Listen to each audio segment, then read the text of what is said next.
The character Dorian Gray appears in the classic novel The Picture of Dorian Gray by Irish writer Oscar Wilde, first published in 1890. The work is about a handsome young man who is a symbol of beauty and eternal youth. But is it a blessing or just a curse? When standing before a portrait that reflects his flawless appearance, Dorian made a tempting trade-off: forever maintain perfect beauty, while all traces of time, sin, and lust will be imprinted on the picture. Every time he indulged in the pleasure of the keyboard, the rot in his soul deepened. But he couldn't stop. Because pleasure is like an endless thirst. The more you pursue it, the more empty and lost you feel. Modern society is no different from Dorian Gray. We are caught up in the never-ending race of fame, material things, and recognition. We believe that the more we own and the more we experience, the happier our life will be. But is that really true? Or are we just trading ourselves to chase after illusions and end up with only emptiness inside? In this video, Triad Tam will take you through profound perspectives from philosophy, psychology, and neuroscience to discover the true nature of pleasure. Is it the door to happiness or the shackles of the human soul? Dorian Gray entered life as a symbol of youth and perfect beauty. But behind that radiant appearance is the invisible fear of fading. From the moment the artist Basil Howard painted his portrait, Dorian realized that youth is fleeting, beauty is temporary, and from there, an invisible fear crept into his mind. He wished for something impossible, to keep his perfect appearance forever, while the painting will bear all the traces of time, sin, and lust. At first, Dorian's life was filled with pleasure. He enjoyed the admiration of everyone around him, immersed himself in lavish parties, passionate love affairs, and limitless feelings of conquest. With every compliment, every longing look, Dorian became more convinced that he was the winner in the game of beauty and pleasure. But he didn't realize that pleasure is a double-edged sword. It came quickly, but also vanished in a flash, leaving a void that made him continue to search for more. Initial satisfaction gradually turns into difficulty. Dorian is no longer satisfied with ordinary experiences, but craves new, more daring things. He gave up his pure love for Sybil Vane, a fragile actress, just because the feeling of conquest has faded. He plunged into frivolous relationships where power and ambition reigned. However, no matter what one touches, the feeling of satisfaction is always fleeting, leaving behind a deep, empty lake that nothing can fill. The traces of his debauchery were not evident on Dorian's face, but the portrait became more and more hideous, reflects who you really are. Every time Dorian looked at it, he was horrified, not by the wrinkles or the aging, but because the painting reveals the change in his soul. But instead of stopping, he delved deeper into the temptations, hoping that the pleasure would help him escape the reality that was gradually surrounding him. The story of Dorian Gray is a perfect metaphor for modern society.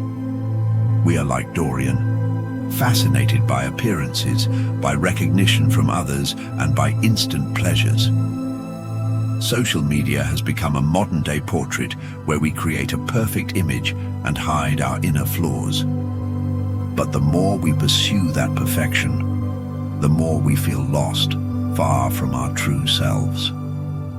Dorian Gray did not realize that pleasure was another pain that could never be quenched. The more you search, the more you become a slave to the very things you once controlled. So is pleasure really the key to happiness? Or is it just a trap that keeps people stuck in a never-ending cycle?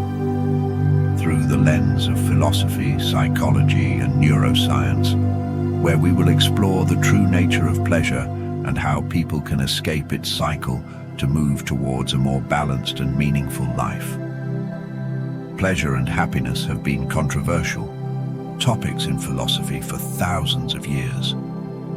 Three prominent philosophers, Epicurus, Schopenhauer, and Nietzsche, have put forward different views, helps us better understand the relationship between pleasure and true happiness. Epicurus believed that pleasure was the path to happiness, but it was not the pursuit of luxurious pleasures. He distinguished between necessary pleasures, simple needs such as food, affection, and peace, with frivolous pleasures like fame or power. According to Epicurus, true happiness comes from controlling desires, enjoying simple things, and avoiding excessive desires. If Dorian Gray applies this philosophy, he will learn to appreciate small pleasures instead of indulging in extravagance. However, like people today, Dorian believed that admiration, wealth, and beauty were the measures of happiness, which Epicurus warned would only bring suffering. In contrast to Epicurus, Arthur Schopenhauer viewed pleasure with pessimism. He believes that life is a series of endless desires. When we achieve a goal, we are only satisfied for a moment. Then we continue to crave something else. This is the endless cycle of dissatisfaction and suffering. Dorian Gray is a living testament to Schopenhauer's philosophy. Every time I achieve orgasm, from admiration to relationships that cover the keyboard, he quickly felt inadequate and rushed into new pleasures. However, instead of achieving happiness, Dorian feels increasingly empty, just like people today are constantly pursuing material things and success without ever being truly satisfied. Schopenhauer warned that the only way to escape this cycle is to reduce desire and learn to accept life as it is. But in reality, people today are often unwilling to do that. Nietzsche does not deny pleasure, but he does not consider it the ultimate goal. Instead, Nietzsche saw pleasure as a tool for promoting self-development, help people rise up and conquer their limits. According to him, high-class pleasures come from creativity, will, and desire to conquer is the path to true satisfaction. If Dorian Gray lived by Nietzsche's philosophy, he will not be obsessed with external recognition, but will seek true value from within. However, instead of using pleasure to grow, Dorian let it control him, becoming dependent on lust and the admiring gazes of others. In today's society, Nietzsche reminds us that success and happiness do not lie in enjoyment, but in becoming the best version of ourselves. From the above three perspectives, it can be seen that if not controlled, it can become a place that traps people in a cycle of dissatisfaction and meaninglessness. Epicurus teaches us to seek happiness from simplicity. Schopenhauer warns of the endless cycle of desire. Nietzsche encourages people to turn pleasure into a driving force for progress. Dorian Gray is a clear lesson in the failure to master pleasure. He let it control his life, chasing after vanity, and finally realized that pleasure is never enough. Like Dorian, we may be tying ourselves up in the endless race of pleasure without even realizing it. Through the story of Dorian Gray and classical philosophy, we can draw some valuable lessons for life today. First, enjoy pleasure consciously, cherish the little moments, and find joy in the simple.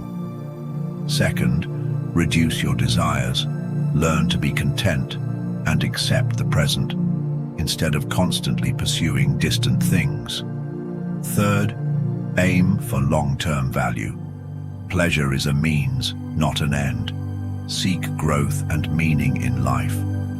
From philosophical perspectives, we see that pleasure can be a subtle trap. But what makes people unable to resist the pull of pleasure? To understand better, let's learn from a psychological perspective with Triet Tam. Pleasure is not just a feeling, which is an indispensable part of the human psychological structure.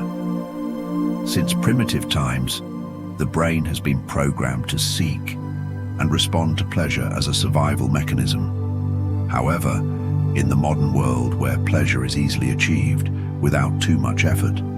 Humans fall into a spiral of endless desire, never feeling satisfied. Dorian Gray is a perfect example of losing control over pleasure. At first, the pleasures of admiration and love were enough to satisfy him, but over time, that satisfaction fades. Dorian was no longer happy with what he had. He craved more, deeper relationships, stronger experiences, endless praise. Why do we always feel lacking even when we have achieved a lot? The human brain operates on a powerful reward system in which dopamine is the core factor. Dopamine is a neurotransmitter that plays a role in motivates people to seek pleasure and reward. When we achieve a small success, the brain releases dopamine, which creates a feeling of euphoria and motivates us to keep taking action to achieve more. This problem arises when people become dependent on this mechanism. Like Dorian Gray, when accustomed to previous achievements, we no longer feel satisfied with the same level of pleasure. This phenomenon is called hedonic adaptation, meaning that what used to make us happy will gradually become normal, and we will crave something stronger again. In today's life, this is more evident than ever. Social media is a prime example. Every like, every compliment initially brings a sense of excitement, but then we feel empty and need more to continue. To be satisfied, we get stuck in a dopamine loop, never getting enough. And you know, there are so many stories from rich to very rich people, they still fall into this vanity trap. According to psychologist Leon Festinger's social comparison theory, people tend to measure their own worth by comparing themselves with others. In the case of Dorian Gray, the obsession with pleasure does not come from within, but also from the pressures of high society, where everyone aspires to perfection, wealth, and status. Dorian not only wants to retain his beauty, but also wants to take advantage of every pleasure that others can dream of. We see other people's perfect lives, lavish vacations, fulfilling relationships, brilliant successes, and wonder if you're missing something. This comparison creates invisible pressure, forcing us to continue seeking pleasure to prove our worth. 1. Of Dorian Gray's greatest tragedies is his loss of the ability to truly love.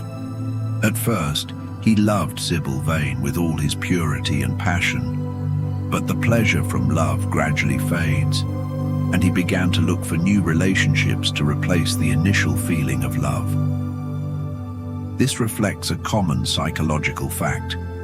When people are not satisfied with a long-term relationship, they tend to seek novelty on the outside, leading to endless cycles of craving. Many psychological studies have shown that pleasure in romantic relationships does not depend only on initial feelings, but also long-term nurturing and development. But people today, like Dorian, often ignore this, but only focus on instant pleasure. So, how do you break the pleasure cycle? Psychology offers many methods to help control the need for pleasure and find more lasting satisfaction. Some solutions include practicing mindfulness. Learn to appreciate the present moment instead of always looking at what has not been achieved. Slow down and enjoy the little joys in life is the key to breaking the never-ending cycle of pleasure. Limit exposure to constant stimuli. Reduce time on social media. Reduce your consumption of stressful information to focus on your true self-worth. Redefining success. Instead of measuring success by material things and social status, aim for inner peace and lasting spiritual values. Build genuine relationships. Seek and maintain meaningful relationships instead of relationships just to satisfy temporary pleasure needs. Set personal boundaries. Learn to say no to temptations and control your desires to avoid getting caught up in the vortex of instant pleasure. We need to learn to master our desires, seek satisfaction from real values, instead of letting pleasure lead. Remember, pleasure is a part of life, but it is not the whole life. And from a neuroscientific perspective, you will better understand how the brain controls pleasure and why we get caught up in the cycle so easily, never ending. As we know, the human brain works on a reward system where dopamine plays a key role, a mechanism that makes people never truly satisfied with what they have. Imagine when you first tasted a favorite food, delicious feeling that makes you extremely satisfied. But then, after eating that dish many times, the initial excitement gradually faded, and you start looking for new flavors to stimulate your taste buds. This is how the brain gets caught in a never-ending cycle. Like Dorian Gray, he never felt enough of beauty and admiration from society. Similarly, stimulant addicts also fall into this cycle. At first, they only need a small amount to feel the fragrance, but gradually, that dose was no longer enough to bring the same feeling as before, forcing them to increase their usage. As a result, they become slaves to uncontrollable cravings, and life gradually fell into a deadlock and collapse. When people abuse pleasure, the brain gradually becomes dependent and form neural pathways, get them back into the behaviors that bring them satisfaction, even though it can be harmful. This explains why many people cannot give up the habit of constantly surfing social networks, over-shopping, or seeking validation from others.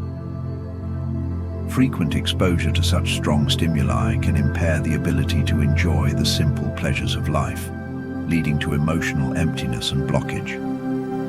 Like Dorian Gray, who increasingly depends on debauchery, modern people also fall into a cycle of pleasure that they cannot escape.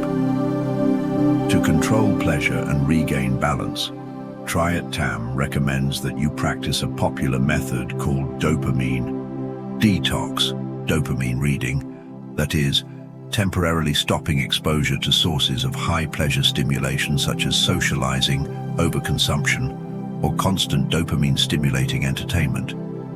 When the brain is reset, it will become more sensitive to the small joys in life, such as reading, taking a walk, or enjoying peaceful moments. In today's world, it is not important to be a completely happy cow, but learn to master it, enjoy the simple things, and towards more sustainable values. Through the story of Dorian Gray is not only a literary work, but also a powerful warning about the nature of pleasure and the endless longing of man. From a philosophical, psychological, and neuroscientific perspective, we have discovered that pleasure, although an indispensable element of life, can be a double-edged sword if not properly controlled. Dorian Gray has chosen pleasure as the ceremony of life, believed it would bring happiness and immortality. But the more he pursued, the more he fell into the abyss of emptiness. Like Dorian, modern man is caught in the vortex of instant pleasure. From chasing after superficial values such as beauty, fame, money, to temporary pleasures like social media, shopping seasons, and fleeting relationships.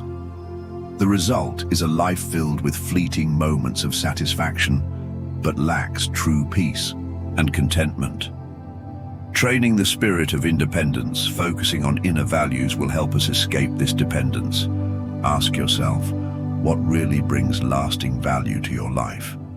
Instead of letting pleasure rule, guide your life with lasting values like love, dedication, and personal development. And always remember to practice mindfulness, to know when to stop, before getting caught up in instant temptations. It also helps you learn to appreciate the present, instead of chasing the distant future.